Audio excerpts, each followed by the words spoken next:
My mother sent me a text. "We changed all the locks. You no longer have access to the workshop. Let's see how you survive." Now 2 days later their lawyer texted me. "We have a problem. Call us immediately." Hey, everyone. This is the Hot Revenge community. Ready to listen to a new hot story? Then get comfortable and we're starting. A text arrived late one Tuesday night, illuminating my phone. It was from my mother, Judith. I immediately opened the message. "The property has been sold. We changed the locks on the repair shop. You are locked out now. I want to see you try to make it on your own." Ha ha. I reread the short message.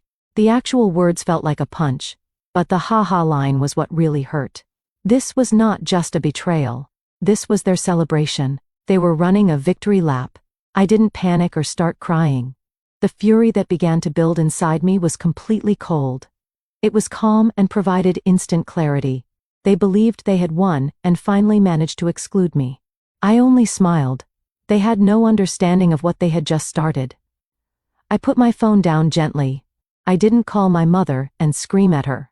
I sat still in my silent apartment, letting that cold, measured smile appear on my face. This wasn't happiness I felt. This was a calculation. They thought locking the garage physically solved their problem. They forgot I controlled the business foundation. I opened my laptop computer. The bright screen illuminated the dark room. I logged into the supplier portal for Detroit's primary auto parts distributor. My name, Emily, was the name registered to the account. Every purchase was guaranteed by my personal credit card number on file. I saw the order my father, Walter, had probably submitted earlier that day. 12 new transmissions set for delivery the next morning.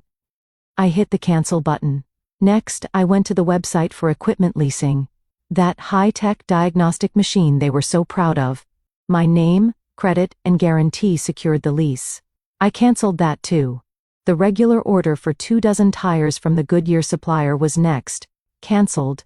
By 3 minutes past midnight, only moments after their declaration of victory, I had completely halted their entire supply chain. The repair shop would be completely non-functional by sign-up. They couldn't even buy a single wrench without my involvement. To understand why I possessed this level of control, you need to know about my family. To grasp why I felt zero guilt, you must know about the last decade of my life. My name is Emily. I am 29 years old, and I am a highly skilled mechanic. My family used to own a vehicle repair garage in Detroit. That business was established by my grandfather, but for the last 10 years, it has been my obligation. My father, Walter, acts as the charismatic face of the operation. He enjoys shaking hands and sharing anecdotes, but he can't distinguish between a socket wrench and a torque wrench. My mother, Judith, cares exclusively about public perception and the social standing that owning the garage provided. Then there is my sister Bridget. She is 24. She was always the golden child. My mother lived her life entirely through her. My sister is charming and attractive, and she has never once stepped foot inside the garage. She used to claim she was allergic to grease. Really, she was allergic to effort. I always assumed I was the responsible person. That was the term they constantly applied to me. Responsible. It sounds complimentary, but in our family, it was a heavy burden for life. While my sister received a fully paid business degree and money for her professional wardrobe, I was busy working in the shop. I started sweeping the floors when I was 15. By 19, I could rebuild an engine. By the age of 22, I was not only the lead mechanic, but also the bookkeeper, inventory manager, and supplier contact. I was the only thing stopping the company from going into foreclosure. The repair business was deeply troubled. It operated like a bottomless pit for cash. I was the only person putting money in. I contributed more than just my personal time. I funded it with my own capital. The total amount reached $195,000.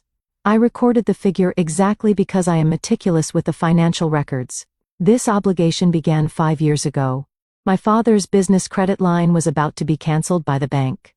The note was for $105,000. I took out a separate loan myself to pay it off. I used my excellent credit rating for this. I rationalized it as securing the family's future. Later, 3 years ago, we had to replace the hydraulic lifts. Safety inspectors condemned the old ones. My father considered closing the shop. I stopped him. I spent $50,000, which was my entire savings, to purchase 2 new lifts and the necessary modern diagnostic equipment. The facility could not function without them. The most difficult detail, which I hate recalling, was covering $40,000 in payroll over the last 2 years. These were small amounts added constantly. A few thousands here and there. This prevented my father from having to admit his failure to the staff. He avoided the humiliation of bounce checks. People often inquire, why did you keep supporting a losing venture? Why did you fail to simply leave? It seems obvious when you are an outsider. However, once you are immersed in it, you are bound by what I labeled the survivor's unseen chains. When you grow up where your value equals your utility, you discover a truth. Being responsible is the only method to earn any scrap of positive attention. You cease being a person. You function as a support column. You are terrified of pausing. You fear that if you stop holding things up, the entire structure crashes down. You assume it will be your fault entirely. This is a type of learned helplessness. It lacks physical bars, but it is a prison. You become so accustomed to the dynamic that you can't locate the exit. You maintain the burden, holding on to the hope that your major sacrifice will finally be appreciated. You deeply believe that if your performance is good enough, if you are strong enough or simply useful enough, they will finally notice you, but acknowledgement never comes. This is because they are trapped in their own habit, the normalization of cruelty. They did not view their actions toward me as cruel. They were merely following the roles that all of us had tacitly agreed upon. My father, Walter, was the leader. My mother, Judith, managed appearances. My sister, Bridget, was the one everyone favored, meant for success, destined for a better existence. I was the dependable one. When they utilized my funds, they did not feel they were stealing. They saw it as their entitlement. It was just the responsible daughter doing her required duty. They accepted that my funding was necessary for my sister's progress. While I depleted my savings for repair equipment, my sister posted travel photos from Europe. My mother proudly boasted that the garage had financed the trip. They were not malicious individuals like fictional villains. They were far more common and truly terrifying. They were people who had justified their selfishness for so long that they no longer realized they were being selfish at all. At 7 a.m., my phone began receiving non-stop notifications. First was a frantic voicemail from my father, Walter. He wasn't inquiring. He was shouting, "Emily, what did you do? All our supply orders are canceled. The repair shop is completely frozen. You've created a huge crisis. You must fix this immediately." A few seconds later, a text arrived from my sister Bridget. "You are totally overreacting. Mom was just upset. You know how she can be. You need to call the auto parts dealer back and restore the orders. This is highly inconvenient for me." Of course, she was embarrassed. Then came the grand finale. My mother, Judith, made a public announcement on her social media account. It is truly heartbreaking when children forget who provided for them. We gave them everything we had. Now they are trying to ruin their entire family over some minor disagreement. I reviewed every single communication. I listened to the entire voicemail message.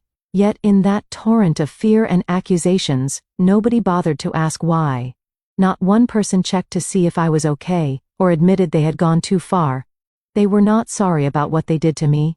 They were only furious that I had finally shut off their money flow. Their total lack of regret was the ultimate ha-ha. It gave me the final authorization I required. It proved they felt nothing for me. This cleared the way for my next step. I did not respond to any of them. I let their rising panic hang in the air. I prepared myself a cup of coffee. I opened my laptop and placed a different call. "Paige, hi, it's Emily." Paige was my former college roommate. We had survived late nights studying and bad university food together. Now she was a partner at one of the top business law firms in Detroit. It's been a while. Is everything all right?" she asked. I took a deep breath before responding. "Not exactly. I need legal help." I told her the entire story. The decade of free labor. The sister who got everything. The cruel ha-ha text. And then I provided the financial figures. The $105,000 loan. The $50,000 for equipment. The $40,000 for salaries. The full $195,000 total. There was a long, uncomfortable silence on the phone line. When Paige eventually spoke, her voice had turned cold. They didn't just lock you out. What you're describing qualifies as a classic case of unjust enrichment and promissory estoppel. They truly have no idea what they've done. She paused for a moment. I've never been so pleased to be a lawyer. What exactly do you want, Emily? Tell me your exact goal. I want the money they owe me. I stated clearly. Excellent, she responded. Because we are going to collect it. Paige was ruthless. She wasted no time whatsoever. That same morning, she prepared a formal legal notification, a demand letter. It was not sent via email. A professional legal courier delivered it to my parents' home that same afternoon. It arrived likely as they were eating dinner and wondering why I continued to ignore their calls. The conditions were straightforward. They had 30 days to comply. Option 1. Start a legally binding repayment schedule for the full $195,000 I had invested. Option 2. Grant me an immediate 50% ownership stake in the upcoming land sale. If they failed to respond or decided to disregard the letter, a full lawsuit for unjust enrichment would be filed right away, demanding the total amount plus accrued interest and all legal expenses. This was no longer just a family conflict. This was a serious legal dispute, and I had just shown up to a knife fight carrying a tank. Paige called me again 48 hours later. I anticipated an answer to the demand letter, maybe a furious response from my father. Instead, I heard disturbing news. Are you sitting? She asked. Her voice was sharp and cold. What is it? I replied. I investigated the property sale, she said. I found the corporate filings for the purchasing LLC. Who signed the contract? The name is Samuel Thorne. Recognize it? I paused. No, wait. Yes, Thorne. My sister's fiancé. Paige's voice was flat. Samuel Thorne is Bridget's future father-in-law. My body went cold. I sat down instantly. This was a deal, not a random sale. They sold the land to my sister's new family. It was a business arrangement, a dowry to secure her social status. My time, money, and life were sold to finance my sister's marriage. The deliberate calculation was horrifying. Paige, I whispered. That is terrible. Get ready, she cautioned. That's not the worst part. What could be worse? The $105,000 business loan, she continued. The one you covered for 5 years, the one that began everything. I suspected something. I subpoenaed the original bank documents, got them an hour ago. The silence was crushing. Emily, she finally said, you told me your father asked for help. You took a loan to cover his payments. Yes, he faced default. He couldn't default, Paige stated, because the loan had a personal guarantor. Who? Your father forged your signature. I couldn't breathe. Your name is on the initial document as the guarantor. He signed it. That's why he came to you. He wasn't asking for help. He was hiding his felony. If that loan defaulted, the bank would have taken your apartment, your savings, everything. This was the final blow. It was fraud, a crime. It wasn't greed or favoritism. I hadn't been helping. I had been destroying evidence of his felony. The ha-ha text suddenly made 6 sense. They locked me out because the land was sold, and they thought I, the key witness, was no longer needed. I stayed silent. The phone was pressed to my ear as the last bit of family loyalty vanished into dust. The fraud lawsuit hit them hard. Paige called Monday. You won't believe this, she smiled. The developer, Samuel Thorne, heard about the lawsuit. He doesn't want his son marrying into a family cited for forgery. I gripped my coffee. What happens now? He's threatening to quit the land purchase. Paige said. He won't link his name to a criminal investigation. The very deal they committed fraud for was now being incinerated by my lawsuit. The panic started. Their calls came, but they were desperate now. I ignored them all. Tuesday night, my door was pounded on wildly. I checked the peephole. It was my mother, Judith. Her facade was gone. She was disheveled and weeping. I opened the door. Emily, stop this, she sobbed. Thorne will back out. He will cancel Bridget's wedding. Her future is ruined. She is your sister. I remembered my sister's text. This is embarrassing me. And, my mother's, haha. This was never about money, Mom. I said, my voice empty. You know that. What do you want? We'll pay. Just help your sister.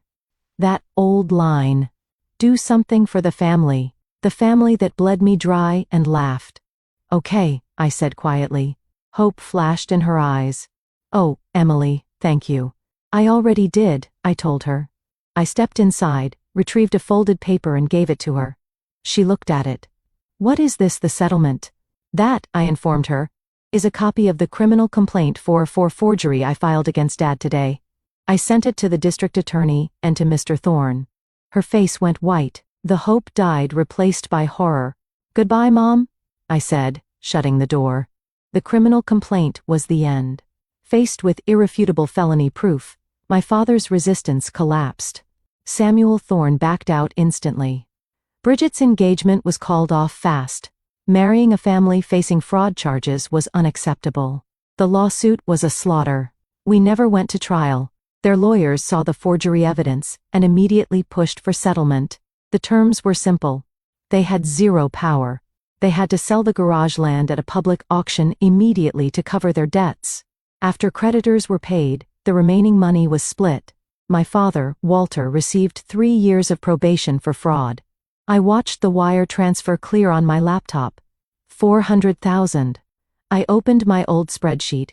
195,000. The loans, the equipment, the payroll, the years of my life reduced to one number. It was the price of their fake approval. I highlighted the file and pressed delete. That night, I slept free. No dreams of invoices or grease. No pressure of being the responsible one. But justice isn't destruction. It isn't the money you recover. It's what you build with it. There is the storm's justice, which destroys to settle a score. And there is the soil's justice, which plants new growth. I chose the soil. 6 months passed. I used the settlement to buy a rundown garage across Detroit. I cleaned, painted, and bought the best equipment. Today, ATEC Auto is open. It's bright, clean, and mine alone. We are booked for 3 weeks. This morning, under a classic Mustang, my new apprentice, a young woman fresh from trade school, looked at me nervously.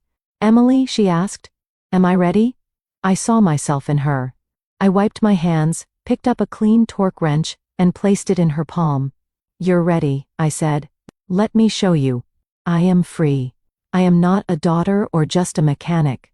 I am a builder, and this is my legacy. Have you ever chosen yourself over family? Did you have to tear things down to build something new? Tell me your story in the comments.